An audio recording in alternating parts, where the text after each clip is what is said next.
Alors, le camp de César de Changé, c'est un lieu de vie ou de défense caractéristique de la période celte. C'est ce qu'on appelle en archéologie un oppidum, c'est-à-dire un village fortifié en hauteur de l'époque celtique, avant l'arrivée des Romains. C'était un lieu qui était majoritairement près des routes commerciales faciles d'accès, ce qui est le cas à Saint-Pia avec la vallée de l'Eure.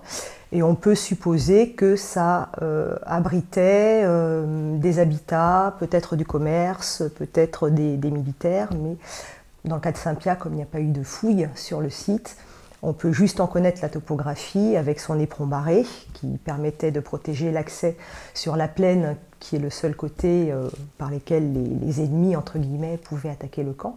Il était souvent réalisé sur la base de protection naturelle et avec des transformations humaines, comme par exemple le creusement d'un fossé. Alors, l'essentiel de la construction est sans doute lié à du terrassement manuel et la construction de murets avec des pierres extraites du sol. On est dans une région où il y a beaucoup de silex, donc ça a permis de monter des murets et améliorer la qualité de défense du rempart. Oui, alors le camp de César occupe une surface d'environ 6 hectares. C'est une surface sensiblement triangulaire. La longueur de l'éperon, qui est sa base, fait 250 mètres. Et dans la longueur du camp, on occupe une longueur de 750 mètres.